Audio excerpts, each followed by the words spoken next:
Eh bien, bonjour à toutes et à tous. Aujourd'hui, pour cette reprise de guidage de lecture, on est donc page 85 dans le chapitre 4 qui parle de la réincarnation.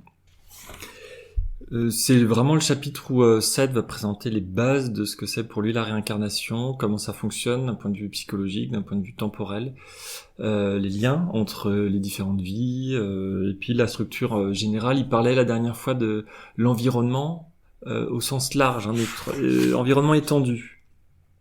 Voilà. C'est-à-dire qu'il va replacer en même temps, bien sûr, par rapport à la notion d'entité. Donc les personnalités par rapport à la notion d'entité. Tous ces éléments-là qu'il aborde donc petit à petit dans ce chapitre. On reprend donc dans cette page. Il venait de donner un exemple juste avant sur la comparaison avec une pièce de théâtre. On va au théâtre, c'est le soir, il est 20h, 20h30, peu importe, et puis sur scène, les acteurs indiquent qu'ils sont eux le matin, en train de prendre leur petit déjeuner. Eh bien, ça ne nous choque pas du tout. Et c'est cet exemple-là qui illustre que il y a effectivement juste une convention en fait qui est mise en place au sein de la pièce, et c'est comme ça qu'on fonctionne dans nos vies. Voilà, c'est ce que Seth expliquait à ce moment-là. Et il compare depuis le début du chapitre, bien sûr, nos expériences avec il utilise le terme d'acteur, je crois. Là, je suis en train de rechercher exactement. Enfin voilà, la notion de pièce de théâtre en tout cas. Vous êtes un comédien dans une pièce de théâtre. Et il va continuer justement cette comparaison. Donc là, il dit dans le paragraphe qui arrive, « Or, chacun d'entre vous est impliqué dans une production beaucoup plus vaste, pour laquelle vous vous êtes tous mis d'accord sur certaines conventions fondamentales qui forment le cadre de la pièce. » Donc, juste par rapport à ce que je venais de rappeler, voilà. Il y a une convention, on se dit que si on éclaire la scène de telle manière et que les comédiens sont en pyjama, et bien voilà, on peut dire c'est le matin, et c'est une convention. Donc c'est cette similitude là qu'il introduit. Il parle déjà d'un élément qui est nouveau, je pense, dans les livres de Seth, et qu'on va peut-être prendre un petit moment pour en discuter. C'est que la notion de une production beaucoup plus vaste. Donc, déjà, nous sommes plus que ce que nous pensons être. Moi, Laurent, je ne suis qu'un acteur parmi d'autres. Voilà, j'ai pas insisté là-dessus. Il y a les vidéos précédentes qui parlaient de ça. Dans la séance précédente, j'en avais parlé. Mais ce qu'il dit, c'est qu'en plus, vous êtes impliqué dans une production plus vaste.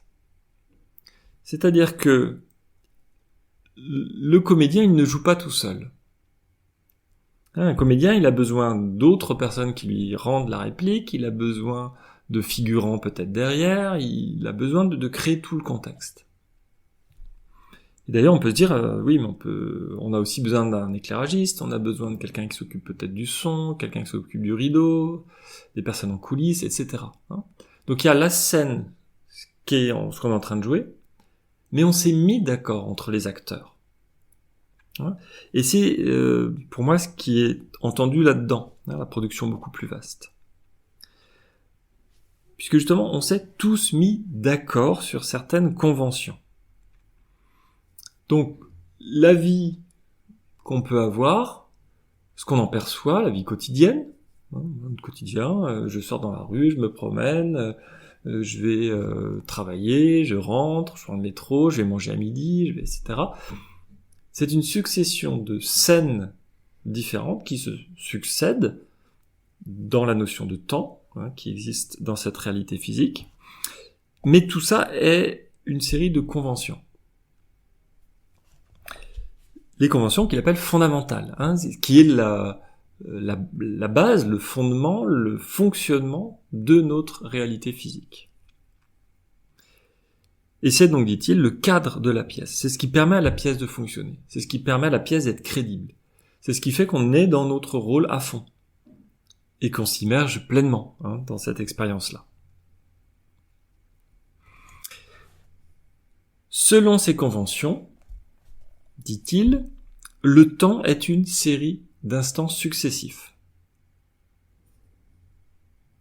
C'est une convention, il aurait pu y en avoir d'autres, mais on a décidé que le temps, on allait le vivre comme une série d'actions, d'instants, de moments, qui sont les uns à la suite des autres, qui sont rangés dans un alignement. On dit que le temps, il est linéaire, dans ce qu'on en perçoit. Il se passe ça, puis il se passe ça, puis il se passe ça. Et puis éventuellement, on va rajouter une règle qui est la notion de cause à effet. Parce qu'il s'est passé ça, il va se passer ça.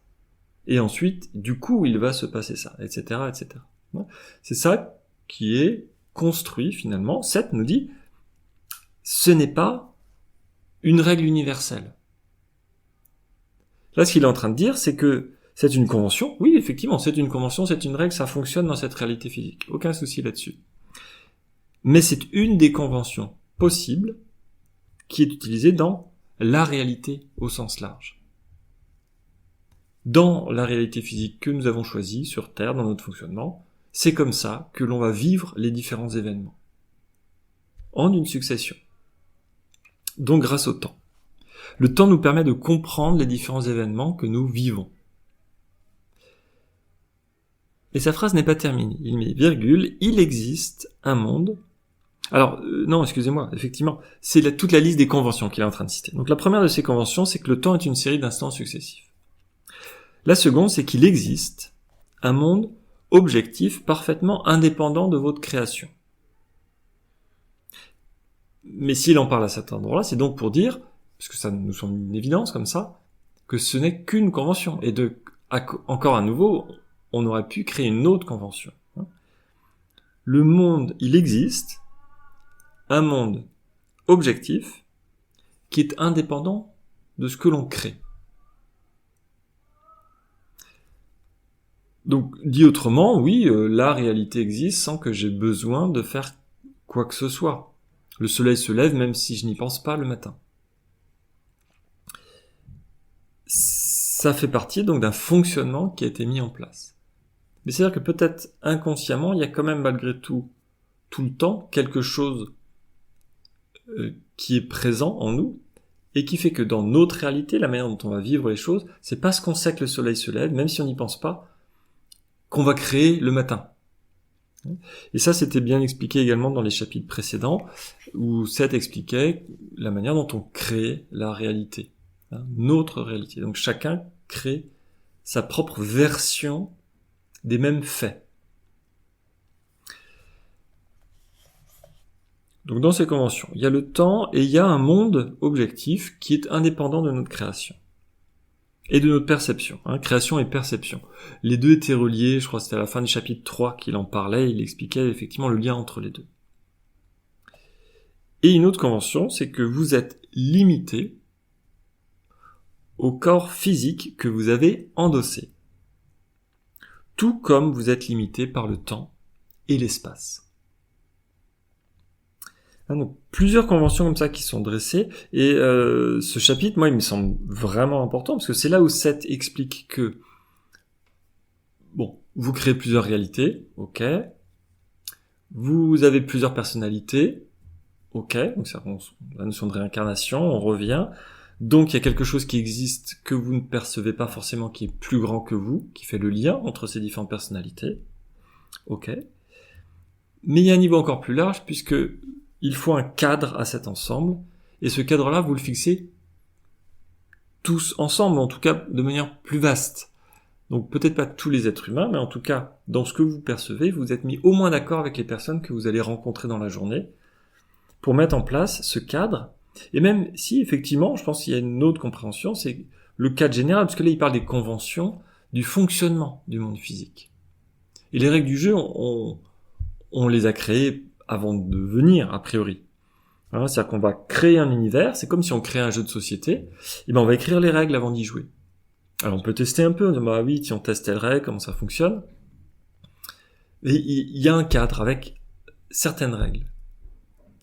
Et là, je redis, bon, c'est une évidence hein, pour la plupart d'entre vous, j'imagine, mais on retrouve dans le film Matrix, on trouve exactement ça. C'est-à-dire, il y a Matrix, quand on prend conscience que c'est juste une création pure, chacun a son avatar, on va dire, hein, qui le représente en tout cas. Donc c'est une projection de nous-mêmes dans une réalité, mais la réalité, on fait ce qu'on veut, hein, puisque l'idée c'est que en fait, la matrice c'est juste des signaux électromagnétiques, je crois, qui sont envoyés, ou électriques tout simplement, qui sont envoyés au cerveau. Hein. D'ailleurs, le cerveau ne fonctionne que par bioélectricité, hein, c'est des petits signaux qui sont émis. Il y a aussi des éléments chimiques qui sont échangés, mais c'est juste pour changer la polarité électrique de la cellule suivante, hein, d'un axone à l'autre, enfin d'un neurone à l'autre par l'axone, ça va déclencher donc un signal. Et tout ça, pour résumer, oui, je crois pas dire de bêtises, c'est vraiment c'est électrique ce déclenchement. Hein, donc ça déclenche une action dans le neurone suivant qui va à nouveau déclencher, peut-être il a plusieurs axones, hein, c'est les bras, les axones, les liaisons qu'il a avec d'autres neurones, il va déclencher d'autres neurones, etc. Donc c'est tout un circuit. Et donc dès qu'on déclenche quelque chose, ça va comme ça déclencher un signal qui circule. Et dans Matrix, ils en parlent, ils expliquent ça justement, hein, que qu'est-ce que c'est la réalité ? Bah, si on définit la réalité comme étant ce que l'on perçoit, ce que nos 5 sens nous envoient comme signal électrique à notre cerveau, bah, la réalité en fait c'est pas grand chose, et donc on peut facilement le changer. Alors voilà, ils mettent une prise derrière, on branche, et on peut du coup changer complètement les signaux qu'on envoie au cerveau, et donc le tromper et lui faire croire qu'il est complètement ailleurs, etc., etc. Et on recrée un univers complet. Et c'est ça qui est intéressant. Ils disent mais il y a des règles, ok, mais on peut les franchir dans une certaine mesure. Et chacun, et c'est en fonction de ses croyances, si on est persuadé qu'on peut franchir une limite, on y arrive. Plus ou moins. Hein, il y a l'exemple par exemple, du saut. Hop, on va faire un saut extraordinaire. C'est-à-dire qu'on efface, on diminue en tout cas la pesanteur. Alors vous voyez qu'ils n'arrivent pas à l'enlever complètement. Alors Neo, à la fin, il s'envole. Lui, il arrive à lutter complètement. Parce que c'est l'élu, donc il a une capacité particulière. Mais les autres, ils arrivent déjà à se dire, voilà, un humain lambda, il se dit, j'ai mon poids, je peux sauter à 2 mètres, c'est déjà beaucoup. Et là, il saute d'un immeuble à l'autre, il traverse les rues, mais si on doute, on tombe. Il faut vraiment être sûr de ce qu'on fait, et à ce moment-là, on viole complètement une loi physique du monde. Et bien là, ce que je comprends, c'est que c'est quand même très très proche au niveau de la similitude. Ce sont des conventions. Le temps est une convention, donc on peut l'enfreindre. C'est-à-dire qu'on peut aller, au lieu d'accueillir simplement les événements dans l'ordre dans lequel ils sont présentés, on peut avoir accès à d'autres événements, du passé ou du futur. La deuxième convention, c'est qu'il y a un monde qui est complètement objectif et qui existe sans ni notre création, qui est indépendante de notre création ou de notre perception. Si c'est une convention, c'est-à-dire qu'on peut l'enfreindre, donc on peut commencer à créer un monde subjectif. En tout cas, prendre conscience que ce monde est subjectif. Et qu'on peut donc altérer le monde qui est autour de nous par notre création et par notre perception. Puisque, c'est expliqué dans le chapitre 3, nos organes des sens, nos organes de perception, en fait, ils créent. C'est plutôt une émanation. C'est par nos organes qu'on va créer, finalement. Au lieu que ce soit passif où on perçoit, c'est plutôt quelque chose qui est émis de par notre volonté, de par notre conscience au départ. Et puis, nous sommes limités au corps physique, donc ça c'est une convention, donc vous voyez qu'on peut sortir du corps physique. Jane et Robert en parlaient très bien dans le matériau de 7. Là on est en train de réfléchir à faire des résumés du matériau de 7. C'est un livre, on fera jamais de guidage de lecture dessus, puisque ça a déjà été redigéré par Jen, à partir de ce qu'on appelle les early sessions, hein, toutes les premières sessions qu'ils ont eues jusqu'à la 510, je crois de mémoire, donc à peu près les 10 premières années. Ça a permis donc de mettre en place toute ce fonctionnement des sessions, 2 sessions par semaine, etc. Et Seth en a profité pour leur apprendre pas mal de choses, d'expérimenter pas mal de choses, et notamment des sorties du corps. C'est une perception. On a beau savoir qu'on est là assis, enfin on est assis, notre corps physiquement dans le salon où ils étaient, mais tout d'un coup, Jen a perçu des scènes qui étaient très loin. Pas forcément au même temps d'ailleurs, c'était peut-être à la fois dans le temps et dans les sensations. Elle s'est retrouvée à un moment donné dans un taxi par exemple, et elle vivait ce que des amis ont vécu à ce moment-là, et qui leur ont raconté après, à leur retour. Si vous vous rappelez, ça c'est dans l'introduction. L'introduction du livre 7 parle, il me semble Jen en parle, et du coup je l'avais expliqué comme ça dans la vidéo. Donc on n'est pas forcément limité à notre corps physique. On peut avoir des perceptions en dehors de ce que l'on pense au départ juste pouvoir percevoir de notre corps physique. On peut percevoir autre chose. Et donc, la dernière limitation, c'est qu'effectivement, le temps et l'espace nous limitent.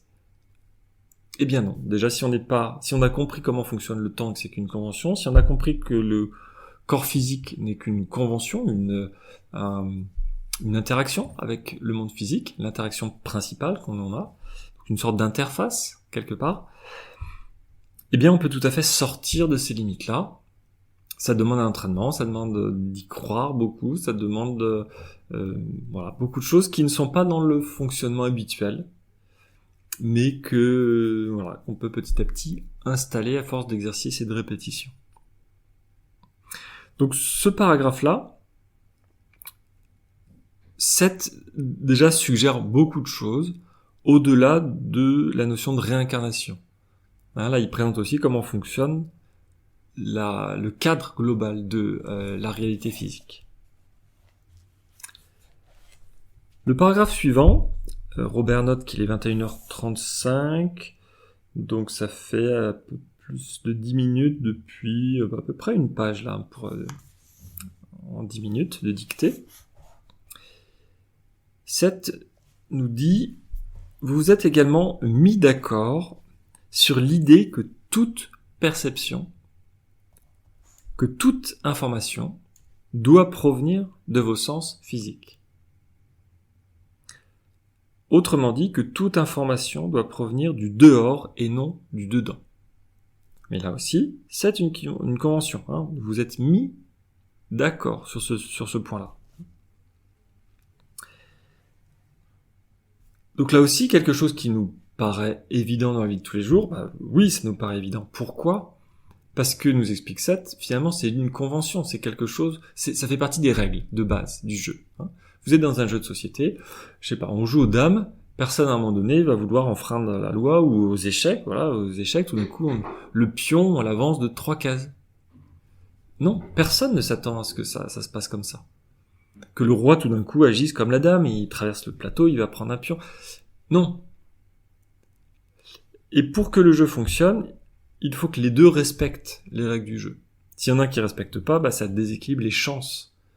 On sort d'un fonctionnement qui était mis en place. Alors là justement, c'est ça qui est intéressant, c'est que peut-être de savoir qu'on peut sortir de ce qui est mis en place à la base, ça peut permettre de faire des choses différentes, qui peuvent sembler extraordinaires, bien entendu, mais permettre de conforter également ce que l'on perçoit de cette réalité physique. C'est à double sens. Parce qu'on s'attend à percevoir autre chose, on acquiert une capacité de percevoir autre chose. Et comme on perçoit autre chose, ça nous conforte dans l'idée qu'effectivement, la réalité est plus que ce qu'on peut simplement percevoir.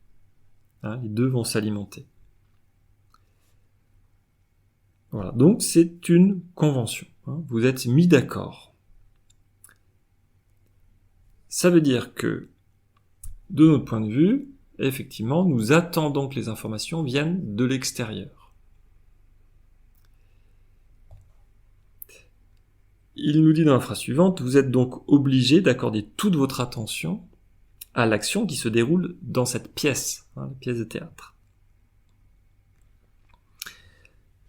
On est en train de se dire que, effectivement, il y a besoin de rester le plus possible concentré sur ce qui se passe autour, au lieu d'aller plutôt écouter ce qui se passe en nous. Ça fait partie du bon fonctionnement finalement de cette société, du cadre de notre vie quotidienne. Donc on focalise toute notre attention sur la pièce qui est autour, si on reprend l'analogie avec la pièce de théâtre. Mais nous dit Seth, comme vous êtes focalisé sur cette pièce de théâtre-là, vous ne voyez pas les autres pièces de théâtre qui se jouent en même temps dans votre vie. Les autres incarnations, les autres personnalités qui sont attachées à notre entité, qui sont également toutes en train de faire la même chose. Elles ont chacune leur pièce de théâtre à elles, dans un contexte différent. Voilà. Vous êtes obligé d'accorder toute votre attention. Parce que ce sont des conventions. Fondamentalement, nous ne sommes pas obligés. Et c'est cette liberté-là que Seth nous invite à prendre, à comprendre en tout cas. Et il continue donc dans ce paragraphe-là de dire « Or, ces différentes pièces, ces créations de différentes époques, représentent ce que vous appelez des vies réincarnationnelles. » Des vies réincarnationnelles. Voilà. Donc ça, c'est une définition qu'il va donner. Toutes ces différentes vies, ça fait partie de la réincarnation. Donc ce sont des vies différentes qu'on va percevoir en tout cas comme des événements différents, avec chacune leur histoire, leur fonctionnement, un personnage principal, des personnages secondaires, et des relations particulières, et des événements qu'on doit vivre, des expériences qu'on doit faire. On choisit le contexte, ça je l'avais expliqué aussi la dernière fois, donc je ne vais pas revenir dessus. On choisit le cadre qui va nous permettre d'expérimenter telle émotion, telle action particulière, telle relation avec telle personne, etc. Voilà. Donc là, il indique très clairement la notion de vie réincarnationnelle dans un cadre un peu plus large, avec notamment cette construction des règles du jeu qui fait qu'on va s'immerger, complètement dans cette pièce. On s'y baigne complètement. Et Seth continue dans le paragraphe suivant. Il revient sur cette même notion de temps. Il va le dire sous plein de formes différentes dans le livre. Fondamentalement, elles existent toutes, ces pièces de théâtre, ces vies réincarnationnelles. Elles existent toutes en même temps. Point. Voilà. Fondamentalement, elles existent toutes en même temps. Ceux qui sont encore impliqués dans ces séminaires très compliqués que sont les pièces passion, encore nommées existence réincarnationnelle, ont du mal à voir au-delà. Alors là, la phrase, moi j'ai dû la relire plusieurs fois pour bien comprendre. Là, Seth, rappelez-vous, on ne le perçoit pas. Il envoie des informations à partir de Jen qui est en transe. Donc lui, il a toujours ce recul. Et il explique d'ailleurs dans une session, il est obligé de se concentrer quand il parle à quelqu'un, en se disant « Ah oui, là, lui, il parle plutôt à l'entité. » En tout cas, il perçoit toutes les personnalités et donc l'entité globale. C'est pour ça qu'il donne plutôt le nom des entités aux personnes avec qui il dialogue. Et donc il dit dans une session, je crois que c'est les sessions d'exercice de perception extrasensorielle que fait Jen à l'époque avec des groupes. Il dit mais voilà, je suis obligé de réfléchir quand je parle à telle ou telle personne que cette personne-là croit être telle personnalité. Voilà, c'est une dame, elle croit être assise sur tel canapé, être dans une robe bleue et être en train de boire un verre de jus d'orange. Enfin voilà, donc il est obligé à chaque fois qu'il parle de ne parler que en se replaçant dans le contexte temporel de la personne. Parce que lui, il perçoit beaucoup plus large. Donc c'est un travail à chaque fois de réduire en disant oui, il faut que je parle. Donc non seulement à la bonne personnalité. Ah oui, non, ça a été aussi un homme il y a 2 siècles. ce sera à nouveau un homme, mais il va mourir très tôt, à l'adolescence, dans son temps, voilà. Là, tout de suite, elle pense que c'est une femme, qu'elle s'appelle comme ça, qu'elle est assise à tel endroit, qu'elle est en train de faire ça. Et si je lui donne des informations qui parlent alors, éventuellement de son passé, éventuellement, ça peut fonctionner avec la mémoire, mais si je lui parle d'événements de son futur, elle va être perdue. Donc il y a deux éléments, il y a la bonne personnalité et puis la bonne tranche temporelle. Et là, il parle de ça, en disant, alors, il fait une comparaison en parlant de nos vies. Il dit que ce sont des séminaires très compliqués, que sont les pièces passion, encore nommées existence réincarnationnelle. Et que les personnes qui sont dedans, donc lui, il a cette prise de recul, mais nous, à chaque fois, moi aujourd'hui, je suis immergé dans ma vie. C'est très compliqué d'avoir des éléments autres. Donc ceux qui sont impliqués dedans, par exemple moi, eh bien, on a du mal, décidément, on a du mal à voir au-delà de la pièce, au-delà des décors. J'ai créé mes décors, c'est super, mais du coup, je suis un peu coincé dans ces décors-là. J'y crois à fond, je me laisse embarquer.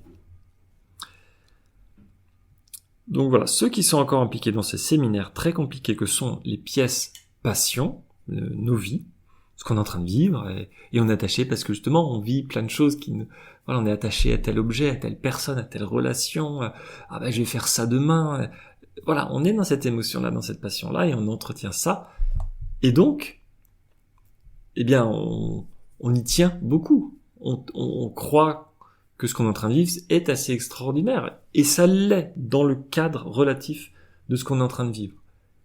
Et on est venu pour le vivre, donc ça n'enlève rien à l'intérêt de ce qu'on est en train de vivre. Mais comme on est focalisé là-dessus, on croit qu'il n'y a que ça qui existe, et du coup on a du mal à voir au-delà. On a du mal à même vouloir voir au-delà. Donc cette phrase de 7, elle est un petit peu ambiguë, parce que lui il en parle de manière un peu extérieure, mais il parle juste de nous, simplement, dans ce que nous, on dirait, oui, c'est la réalité, c'est mon quotidien, c'est ce que je vis. Et il ajoute, en phrase suivante, il y en a qui se reposent, en quelque sorte, entre les pièces. Donc, entre deux vies, il y a des personnes qui vont se reposer un petit peu, qui vont prendre un temps, prendre du recul, avant de se réengager, avant de revenir expérimenter quelque chose d'autre. Donc ça peut être déjà, donc il présente quelque chose d'un peu nouveau, c'est-à-dire qu'on se dit effectivement, quand j'ai quitté une pièce, donc autrement dit quand je suis mort, quand j'ai quitté cette pièce, avant de me réincarner, il y a un entre-deux, et il parle de ça, entre les pièces. Et ça peut être un moment de repos, là, c'est ce qu'il dit en tout cas, il y en a qui se reposent en quelque sorte, donc vous voyez qu'il y a tout de suite, il aura plus à nous en dire plus tard, mais en quelque sorte, on peut se reposer entre les pièces, en tout cas c'est une possibilité que certains font, et, dans la suite de la phrase, et qui essaient de communiquer avec ceux qui continuent à jouer un rôle. Donc on a effectivement cette possibilité, même quand on est sorti d'une existence, donc quand on est mort, d'essayer de communiquer avec ceux qui sont encore vivants, qui sont encore en train de jouer. Ça me fait penser, je crois pas en avoir parlé encore, d'un film que je trouve quand même intéressant, qui s'appelle Notre demeure. Je crois qu'il doit être brésilien, ou peut-être Amérique du Sud, je sais plus s'il parle en espagnol ou portugais, non, c'est peut-être plutôt espagnol, donc non. Il me semble, alors soit il est espagnol complètement, soit il est... oui, parce qu'il parle de Chico Xavier ou quelque chose comme ça. Alors, j'écorche certainement son nom, je suis désolé. Je parle pas espagnol, donc déjà la prononciation ne doit pas être bonne. Et puis j'ai pas beaucoup lu, mais c'est quelqu'un qui en transe recevait des informations de au moins une personne, peut-être plusieurs. Et je crois qu'il a dicté aussi des livres. Et donc ce film il montre ça. mais du côté de la personne qui meurt. Donc notre demeure, c'est justement le retour à l'endroit où on appartient, quand on quitte la réalité physique. Finalement, c'est comme ça qu'il le présente. C'est là où il comprend que finalement, notre vraie maison, c'est pas la vie terrestre. C'est les moments où on n'est pas dans la vie terrestre, puisque là, on retrouve la globalité des informations. Et justement, dans ce film, eh bien, une fois qu'il a compris, accepté, réintégré le fonctionnement qu'on a quand on est dans notre demeure, eh bien, cette personne, elle décide d'aller communiquer, d'envoyer des informations. Alors, à sa famille, mais globalement, voilà, il passe des messages à l'humanité. Et c'est donc exactement ça que Seth dit à sa manière. Il y en a qui se reposent en quelque sorte entre les pièces et qui essaient de communiquer avec ceux qui continuent à jouer un rôle. Et là, il met un gros bémol, et c'est ça qui me semble intéressant dans cette fin de phrase, point virgule, mais ils sont dans les coulisses et ne voient guère plus loin que les acteurs eux-mêmes. C'est-à-dire que depuis l'endroit où on est quand on meurt, premier endroit, on n'a pas encore accès à toute notre entité, toutes les informations. On n'est pas encore dans un endroit où on peut percevoir la réalité complète, globale, au sens large. Et je crois que même Seth, d'ailleurs, ne l'aperçoit pas non plus. Mais déjà, Seth a dit, moi je ne suis pas dans cette zone-là. Je ne sais plus si c'est lui ou un autre livre qui parle de la zone des morts. La zone des morts, ce serait l'endroit où justement où on va, juste après avoir quitté cette vie terrestre, une de ces vies terrestres. Et donc on est dans un endroit où on est encore très focalisé sur la réalité physique. Et je trouve que là c'est intéressant la similitude que fait Seth avec la pièce de théâtre, parce qu'il dit, mais en fait vous venez juste de passer dans les coulisses. C'est comme les acteurs, ils sortent de la pièce, ils ouvrent une porte, ils sortent, ou ils passent directement derrière le rideau. Donc on est en coulisses, on a une très belle vue sur la scène encore, ce qui se passe, alors d'un point de vue un peu décalé sur le côté. On comprend qu'on était dans une pièce de théâtre, puisqu'on a accès au côté technique, la lumière, les rideaux, le souffleur, on voit tout ce qui se passe, tout le cadre. Donc on a accès à certaines informations, mais malgré tout, on n'a pas la vision globale. Encore. C'est pour ça qu'il dit, ils sont dans les coulisses et ne voient guère plus loin que les acteurs eux-mêmes. Donc il y a quand même une focalisation encore particulière, et donc une sorte de limitation sur la compréhension, sur l'analyse qu'on peut en faire, et donc quelque part de vouloir rentrer en communication avec les morts, les esprits de personnes qui sont mortes, va nous donner peut-être un éclairage, déjà ça peut être intéressant en tant que tel, si on n'a pas fini une discussion importante avec quelqu'un de son vivant, on peut l'avoir une fois qu'il est mort. Donc d'achever quelque chose, de digérer, de faire son deuil, de mettre à plat en fait la relation qu'on avait avec cette personne-là. Surtout si dans des accidents rapides, des choses comme ça, si c'était pas attendu, on n'a pas forcément eu le temps de se dire au revoir, d'accueillir ce passage. Mais malgré tout, on peut rentrer en communication, mais malgré tout, il ne faut pas croire que les morts vont nous dire tout ce qu'on veut savoir sur la réalité, le futur, le passé, ce qui se passe ailleurs. Ils ont accès à certaines informations, mais il n'y a pas encore peut-être de compréhension globale, notamment parce que on conserve, il me semble avoir compris comme ça, beaucoup encore les croyances qu'on avait dans notre vie. C'est-à-dire qu'on refait quand on est mort les mêmes habitudes, le même fonctionnement, on garde ce qu'on avait comme fonctionnement de la vie qu'on avait juste avant. Il faut un bout de temps pour lâcher, comprendre, prendre du recul. C'est d'ailleurs dans le film Notre demeure l'exemple, puisque la personne qui meurt était médecin, donc au début il veut soigner, mais il veut soigner le corps. alors que ça n'a pas de sens. Puisque les endroits où ils sont, bien sûr, il y a une représentation, mais c'est pas un vrai corps. Puisque le corps physique, il est sur Terre.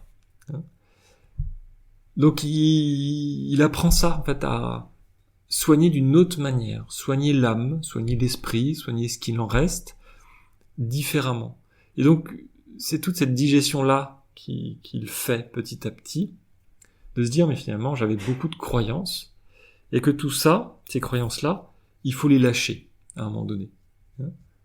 Faut quitter les croyances qu'on avait dans le monde physique pour, justement, prendre suffisamment de recul.